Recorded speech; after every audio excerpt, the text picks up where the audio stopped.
Chapter 3. Jump down and attack. Take him by surprise. Diane King was not what Hollywood calls a beautiful woman. She was, however, an attractive woman. In fact, Diane King was an extremely attractive woman.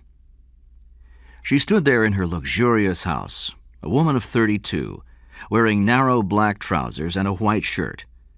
She had a towel around her shoulders and a silver streak in her black hair. Again, she asked Pete Cameron, "What did they do to Doug?" "Nothing," Cameron said. "What did you do to your hair?" "Oh, it was Liz's idea," Diane said. "What was all the shouting about?" "Is Liz still here?" Cameron asked, with interest in his voice. "Yes, she's still here. I hate these meetings. Why did Doug rush upstairs past me? He didn't even see me." "He saw me," a voice said, and Liz Ballou came into the room. Diane King was not beautiful. Liz Ballou was. She had blonde hair, blue eyes, and a full mouth. Even dressed simply in a skirt and sweater, she looked like $1 million. On her left hand, she wore an enormous diamond ring. "No man runs past me without saying hello," she said. "So, hello, Liz," Cameron said. "What have you done to Diane?" "You mean her hair. Isn't it wonderful?" "I don't like it. I think she's pretty enough without it." "I'll wait and see if Doug likes it," Diane said.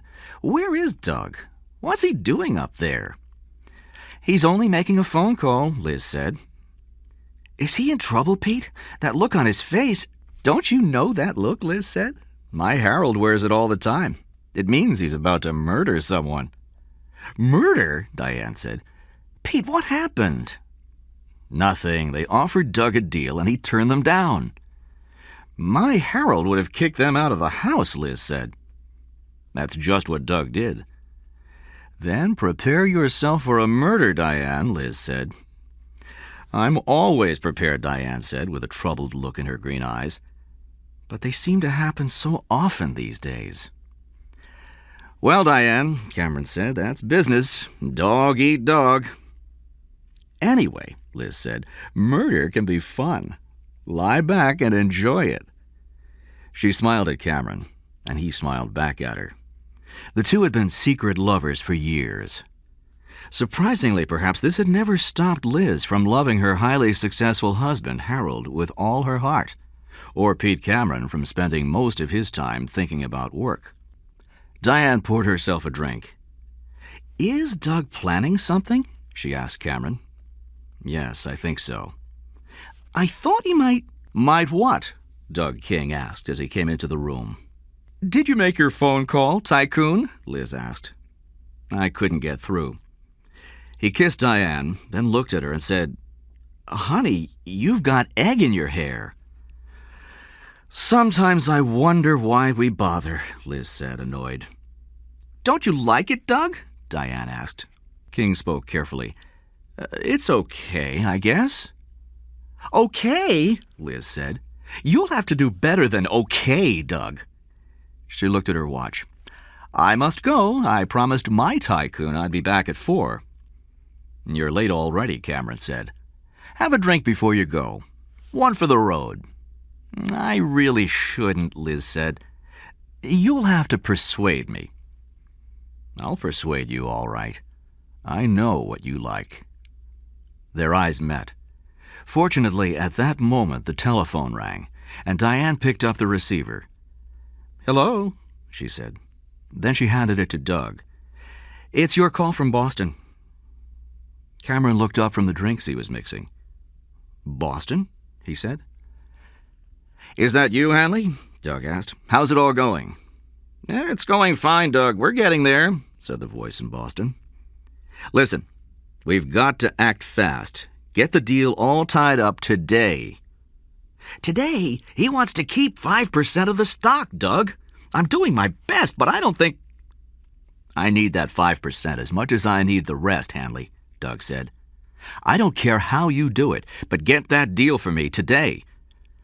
"Well, I'll try, Doug, but—" "Don't just try, Hanley. Succeed. I'll be waiting for your call."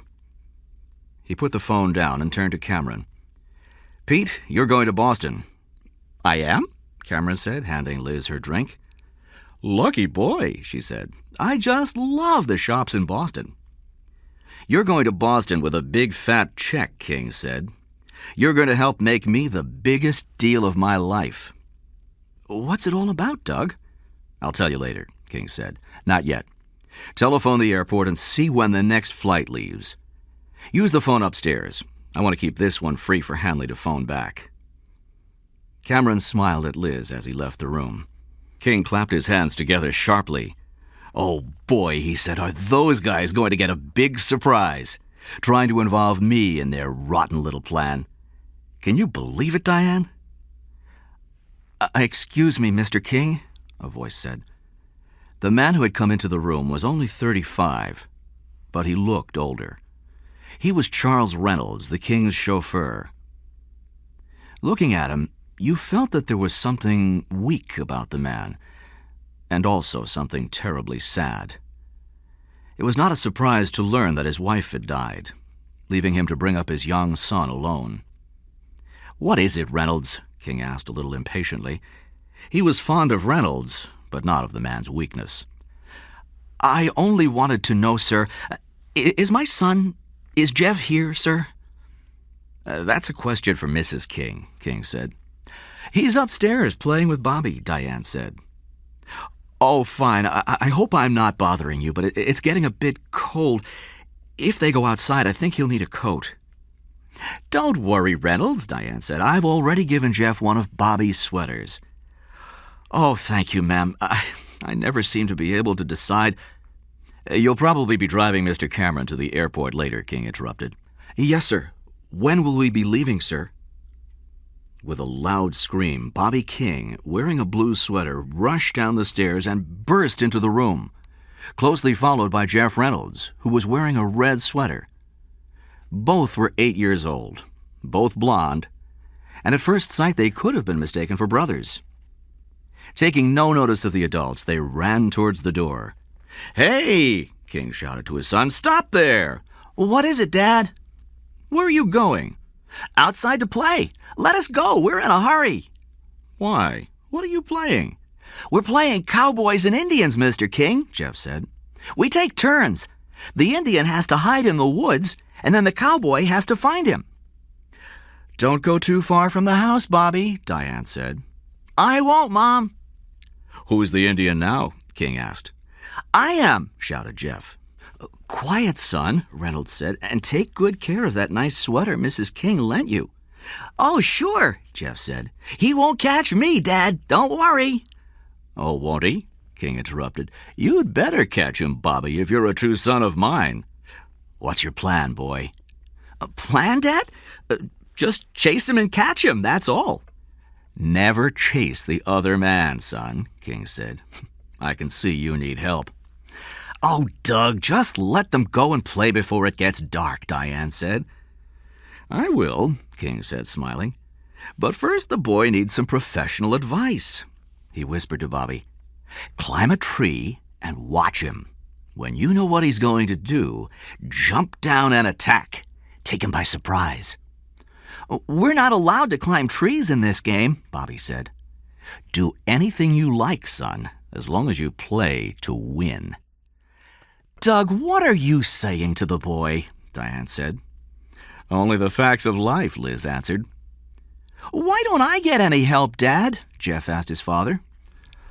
Well, Reynolds said hesitantly, "you could hide behind a rock and keep still. Then he won't be able to find you." "If you don't move, there's no game," King said. "What's the point of playing?" "Just go and play the way you want to, boys," Diane said coldly. "Go on now, have fun." With a shout, the two boys rushed out of the house. "A madhouse, just like my own home," Liz said. "I'll have the car ready when Mr. Cameron needs it, sir," Reynolds said. When he had gone, Diane said, "You shouldn't have told Bobby that, Doug. What do you want him to grow up to be, a wild animal?" Yes," King said, "just like his mother, with sharp teeth and—" "Doug, I'm serious." "So is he," said Liz. "He's trying to make love to you, Diane." "I'm sorry you think this is a joke," Diane said. "I don't think it's so funny. All this jumping on people and taking them by surprise. It's just what you do in business. It's what you're doing with this Boston thing. You're getting so hard, Doug. So merciless to other people." King laughed. "Me? Merciless? Am I hard and merciless, Liz?" "Of course not. You're a darling." "Just because I get things done, Diane, you call me hard. Honey, there are people who sit and people who do. And if I hadn't been a doer all these years, you wouldn't be in this house and driving that car and wearing that—" "He's right, Diane," Liz said, waving the hand with the diamond on it. "Of course I am. I just need to make my wife understand." "I'm sure you know just how to do that," Liz said. "Have fun." When she had left, there was silence for a moment. Then King said softly, "Diane?" "What?" "I'm sitting in a tree looking down at you, and I'm warning you I'm getting ready to jump down and attack you." He took her suddenly in his arms. "Let me go," she said. "If you think you can—" Then he kissed her. "You're beautiful, Diane. Did you know that? Especially with that new silver streak in your hair. You should be ashamed of yourself." "I know." He kissed her again. After a while, she pulled herself free. "Pete's still here, Doug," she said shyly. "I'll send him to the airport early. Give me a minute. I just have to ring Hanley. Then I'll get rid of Pete, and we'll be alone." He went to the phone and picked up the receiver. Somebody else was on the line, and he recognized the voice as Cameron's. "Yes, George," Cameron was saying. "That's what I'm trying to tell you. Well, I thought you'd like to know." King pushed a button on the phone, putting him through to another line. "Funny," he said. "What's the matter?" Diane asked. "Pete's on the other line. I got the idea he was talking to—" King stopped and then said into the phone, "Get me Oscar Hanley at the Hotel Stanhope in Boston." "Okay, call me back." "How about a drink, Diane, before—" The door burst open and Bobby rushed in. "I forgot my gun, Mom," he shouted. "I've got to get it. Jeff's already hiding in the woods. I've got to find a tree to climb, Dad." "Still ready to jump down and attack, Doug?" Diane said. The man was hidden, waiting to attack. He was dying for a cigarette, but he could not have one. He watched the chauffeur cleaning the Cadillac. He looked at his watch. He looked at the sky. It would be dark soon. Good. He wondered if Eddie was still with the car. He wondered if everything was okay at the house. He wondered if their plan would work. Then he began to worry, and he needed a cigarette more than ever. "Easy now," he told himself. "Just take it easy." Then he saw the boy coming towards him through the woods. "Hello, Sonny," he said. It was getting dark in the city. That special October dark that smells of wood smoke and autumn leaves. It starts to get cold in October. People hurry home, wanting their dinner, wanting the companionship of their loved ones. It will be dark soon. It will be good to get home before it grows dark.